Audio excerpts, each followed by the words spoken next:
The Scarecrow of Oz by L. Frank Baum. Chapter 5. The Little Old Man of the Island. A few steps brought them to the shed, which was merely a roof of boughs built over a square space, with some branches of trees fastened to the sides, to keep off the wind. The front was quite open, and faced the sea, and as our friends came nearer they observed a little man, with a long pointed beard, sitting motionless on a stool and staring thoughtfully out over the water. "Get out of the way, please," he called in a fretful voice. "Can't you see you're obstructing my view?" "Good morning," said Cap'n Bill, politely. "It isn't a good morning," snapped the little man. "I've seen plenty of mornings better than this. Do you call it a good morning when I'm pestered with such a crowd as you?" Trot was astonished to hear such words from a stranger whom they had greeted quite properly, and Cap'n Bill grew red at the little man's rudeness. But the sailor said, in a quiet tone of voice, "Are you the only one as lives on this here island?" "Your grammar's bad," was the reply. "but this is my own exclusive island, and I'll thank you to get off it as soon as possible." "We'd like to do that," said Trot, and then she and Cap'n Bill turned away and walked down to the shore to see if any other land were in sight. The little man rose and followed them, although both were now too provoked to pay any attention to him. "Nothing in sight, partner," reported Cap'n Bill, shading his eyes with his hand. "so we'll have to stay here for a time anyhow. It isn't a bad place, Trot, by any means." "That's all you know about it," broke in the little man. "The trees are altogether too green, and the rocks are harder than they ought to be. I find the sand very grainy and the water dreadfully wet. Every breeze makes a draught, and the sun shines in the daytime when there's no need of it, and disappears just as soon as it begins to get dark.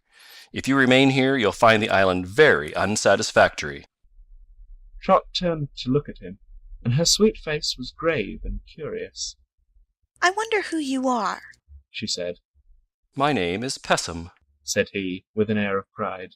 "I'm called the Observer." "Oh, what do you observe?" asked the little girl. "Everything I see," was the reply, in a more surly tone. Then Pessum drew back with a startled exclamation, and looked at some footprints in the sand. "Why, good gracious me!" he cried in distress. "What's the matter now?" asked Cap'n Bill. "Someone has pushed the earth in, don't you see it?" "It isn't pushed in far enough to hurt anything," said Trot, examining the footprints. "Everything hurts that isn't right," insisted the man. "If the earth were pushed in a mile, it would be a great calamity, wouldn't it?" "I suppose so," admitted the little girl. "Well, here it is pushed in a full inch. That's a 1/12 of a foot, or a little more than a millionth part of a mile. Therefore, it is 1/millionth part of a calamity. Oh dear, how dreadful!" said Pessum in a wailing voice. "Try to forget it, sir," advised Cap'n Bill, soothingly. "It's beginning to rain. Let's get under your shed and keep dry." "Raining? Is it really raining?" asked Pessum, beginning to weep. "It is," answered Cap'n Bill, as the drops began to descend. "and I don't see any way to stop it, although I'm some observer myself." "No, we can't stop it, I fear," said the man. "Are you very busy just now?" "I won't be after I get to the shed." replied the sailor man. "Then do me a favor, please," begged Pessum, walking briskly along behind them, for they were hastening to the shed. "Depends on what it is," said Cap'n Bill. "I wish you would take my umbrella down to the shore and hold it over the poor fishes till it stops raining. I'm afraid they'll get wet," said Pessum. Trot laughed, but Cap'n Bill thought the little man was poking fun at him, and so he scowled upon Pessum in a way that showed he was angry. They reached the shed before getting very wet, although the rain was now coming down in big drops. The roof of the shed protected them, and while they stood watching the rainstorm, something buzzed in and circled around Pessum's head. At once the observer began beating it away with his hands, crying out, "A bumblebee! A bumblebee! The queerest bumblebee I ever saw!" Cap'n Bill and Trot both looked at it, and the little girl said in surprise, "Dear me, it's a wee little orc." "That's what it is, sure enough," exclaimed Cap'n Bill. Really, it wasn't much bigger than a big bumblebee, and when it came towards Trot, she allowed it to alight on her shoulder. "It's me, all right," said a very small voice in her ear. but I'm in an awful pickle just the same. What? Are you our orc then? demanded the girl, much amazed. No, I'm my own orc, but I'm the only orc you know. Replied the tiny creature. What's happened to you? Asked the sailor, putting his head close to Trot's shoulder in order to hear the reply better. Pessim also put his head close, and the orc said, You will remember that when I left you, I started to fly over the trees, and just as I got to this side of the forest, I saw a bush that was loaded down with the most luscious fruit you can imagine. The fruit was about the size of a gooseberry and of a lovely lavender color, so I swooped down and picked off one in my bill and ate it. At once I began to grow small. I could feel myself shrinking away, and it frightened me terribly, so that I lighted on the ground to think over what was happening. In a few seconds I had shrunk to the size you now see me. But there I remained, getting no smaller indeed, but no larger. It is certainly a dreadful affliction. After I had recovered somewhat from the shock, I began to search for you. It is not so easy to find one's way when a creature is so small, but fortunately I spied you here in this shed and came to you at once. Cap'n Bill and Trot were much astonished at this story, and felt grieved for the poor orc, but the little man Pessim seemed to think it a good joke. He began laughing when he heard the story, and laughed until he choked, after which he lay down on the ground and rolled and laughed again, while the tears of merriment coursed down his wrinkled cheeks. Oh dear, oh dear! He finally gasped, sitting up and wiping his eyes. This is too rich.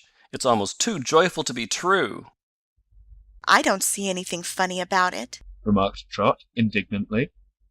You would if you'd had my experience, said Pessim, getting upon his feet and gradually resuming his solemn and dissatisfied expression of countenance. The same thing happened to me. Oh, did it?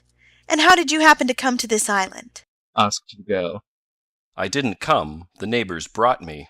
Replied the little man, with a frown at the recollection. They said I was quarrelsome and fault-finding, and blamed me because I told them all the things that went wrong, or never were right, and because I told them how things ought to be. So they brought me here and left me all alone, saying that if I quarreled with myself, no one else would be made unhappy. Absurd, wasn't it? Seems to me, said Cap'n Bill. those neighbors did the proper thing. Well, resumed Pessim, when I found myself king of this island, I was obliged to live upon fruits, and I found many fruits growing here that I had never seen before. I tasted several, and found them good and wholesome. But one day I ate a lavender berry, as the orc did, and immediately I grew so small that I was scarcely 2 inches high. It was a very unpleasant condition, and like the orc, I became frightened. I could not walk very well nor very far, for every lump of earth in my way seemed a mountain, every blade of grass a tree, and every grain of sand a rocky boulder. For several days I stumbled around in an agony of fear. Once a tree toad nearly gobbled me up, and if I ran out from the shelter of the bushes the gulls and cormorants swooped down upon me. Finally, I decided to eat another berry and become nothing at all, since life, to one as small as I was, had become a dreary nightmare. At last I found a small tree that I thought bore the same fruit as that I had eaten. The berry was dark purple instead of light lavender, but otherwise it was quite similar. Being unable to climb the tree, I was obliged to wait underneath it until a sharp breeze arose and shook the limbs so that a berry fell. Instantly I seized it, and taking a last view of the world, as I then thought, I ate the berry in a twinkling. Then, to my surprise, I began to grow big again, until I became of my former stature, and so I have since remained. Needless to say, I have never eaten again of the lavender fruit, nor do any of the beasts or birds that live upon this island eat it. They had all three listened eagerly to this amazing tale, and when it was finished, the orc exclaimed, Do you think, then, that the deep purple berry is the antidote for the lavender one? I'm sure of it, answered Pessim. Then lead me to the tree at once, Begged the orc. for this tiny form I now have terrifies me greatly. Pessim examined the orc closely. You're ugly enough as you are, said he. Were you any larger, you might be dangerous. Oh, no. Trot assured him. The orc has been our good friend. Please take us to the tree. Then Pessim consented, although rather reluctantly.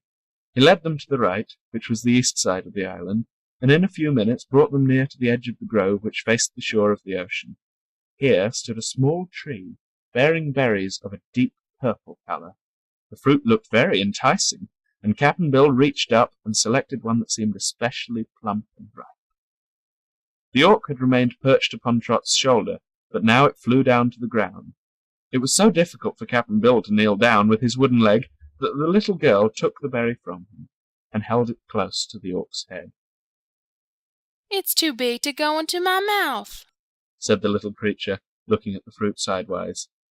You'll have to make several mouthfuls of it, I guess, said Trot, and that is what the orc did. He pecked at the soft, ripe fruit with his bill and ate it up very quickly, because it was good. Even before he had finished the berry, they could see the orc begin to grow. In a few minutes he had regained his natural size and was strutting before them, quite delighted with his transformation. "Well, well, what do you think of me now?" he asked proudly.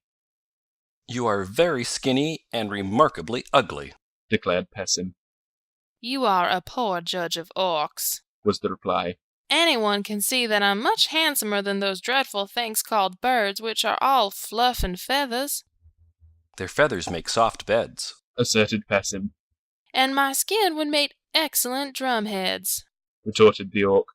"Nevertheless, a plucked bird or a skinned orc would be of no value to himself, so we needn't brag of our usefulness after we are dead. But for the sake of argument, friend Pessim, I'd like to know what good you would be were you not alive." Never mind that. said Cap'n Bill. He isn't much good as he is. I am king of this island, allow me to say, and you're intruding on my property. Declared the little man, scowling upon them. If you don't like me, and I'm sure you don't, for no one else does, why don't you go away and leave me to myself? Well, the orc can fly, but we can't, explained Trot in answer. We don't want to stay here a bit, but I don't see how we can get away. You can go back into the hole you came from. Cap'n Bill shook his head. Trot shuddered at the thought. The orc laughed aloud. "You may be king here, the creature said to Pessim, but we intend to run this island to suit ourselves, for we are three and you are one, and the balance of power lies with us."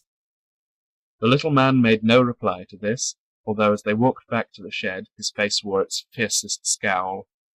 Cap'n Bill gathered a lot of leaves, and, assisted by Trot, prepared 2 nice beds in opposite corners of the shed.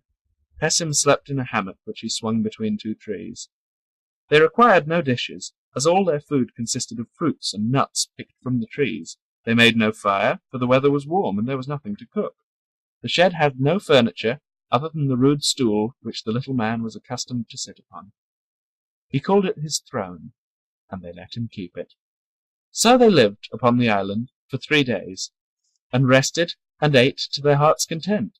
Still, they were not at all happy in this life because of Pessim. He continually found fault with them, and all that they did, and all their surroundings. He could see nothing good or admirable in all the world, and Trot soon came to understand why the little man's former neighbors had brought him to this island, and left him there, all alone, so that he could not annoy anyone. It was their misfortune that they had been led to this place by their adventures, for often they would have preferred the company of a wild beast to that of Pessim. On the 4th day, a happy thought came to the orc. They had all been racking their brains for a possible way to leave the island, and discussing this or that method, without finding a plan that was practical. Cap'n Bill had said he could make a raft of the trees, big enough to float them all, but he had no tools except those 2 pocket knives, and it was not possible to chop down trees with such small blades. And suppose we got afloat on the ocean, said Trot. Where would we drift to, and how long would it take us to get there? Cap'n Bill was forced to admit he didn't know. The orc could fly away from the island any time it wished to, but the queer creature was loyal to his new friends, and refused to leave them in such a lonely, forsaken place. It was when Trot urged him to go, on this fourth morning that the Orc had his happy thought. I will go, said he. if you two will agree to ride upon my back. We are too heavy. You might drop us, objected Cap'n Bill. Yes, you are rather heavy for a long journey, acknowledged the Orc. but you might eat one of those lavender berries and become so small that I could carry you with ease. This quaint suggestion startled Trot, and she looked gravely at the speaker while she considered it. But Cap'n Bill gave a scornful snort and asked, what would become of us afterward? We wouldn't be much good if we were some 2 or 3 inches high. No, Mr. Orc, I'd rather stay here as I am than be a hop o' my thumb somewhere else. Why couldn't you take some of the dark purple berries along with you to eat after we had reached our destination? inquired the Orc.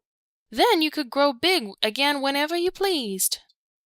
Trot clapped her hands with delight. That's it! She exclaimed. Let's do it, Cap'n Bill. The old sailor did not like the idea at first, but he thought it over carefully, and the more he thought, the better it seemed. How could you manage to carry us if we were so small? he asked. I could put you in a paper bag and tie the bag round my neck. But we haven't a paper bag, objected Trot. The Orc looked at her. There's your sunbonnet, it said presently. which is hollow in the middle and has 2 strings that you could tie around my neck. Trot took off her sunbonnet and regarded it critically. Yes, it might easily hold both her and Cap'n Bill after they had eaten the lavender berries and been reduced in size. She tied the strings around the Orc's neck, and the sunbonnet made a bag in which 2 tiny people might ride without danger of falling out. So she said, I believe we'll do it that way, Cap'n. Cap'n Bill groaned, but could make no logical objection except that the plan seemed to him quite dangerous, and dangerous in more ways than one. I think so myself. said Trot soberly. But nobody can stay alive without getting into danger sometimes. And danger doesn't mean getting hurt, Cap'n. It only means we might get hurt. So I guess we'll have to take the risk. Let's go and find the berries, said the Orc. They said nothing to Pessim, who was sitting on his stool and scowling dismally as he stared at the ocean, but started at once to seek the trees that bore the magic fruits. The Orc remembered very well where the lavender berries grew, and led his companions quickly to the spot. Cap'n Bill gathered 2 berries and placed them carefully in his pocket. Then they went around to the east side of the island and found the tree that bore the dark purple berries. Guess I'll take 4 of these, said the sailor man. so in case one doesn't make us grow big, we can eat another.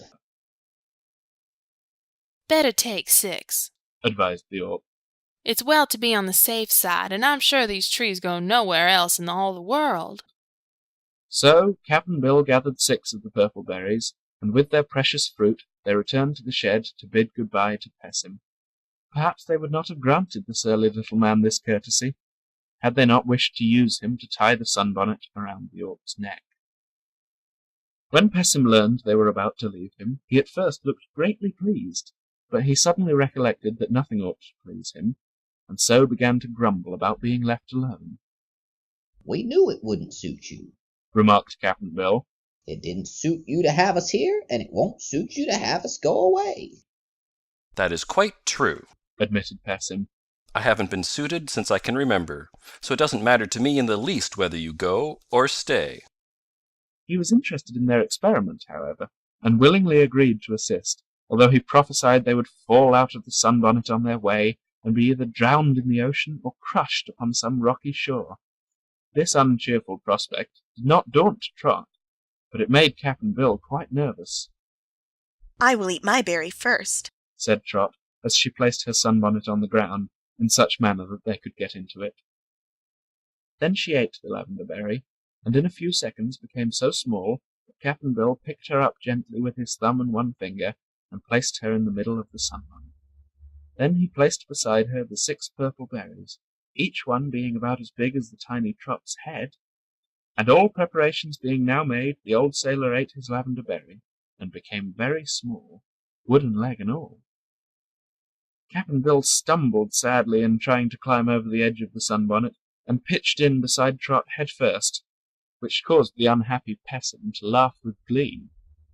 Then the king of the island picked up the sunbonnet so rudely that he shook its occupants like peas in a pod, and tied it, by means of its strings, securely around the Orc's neck.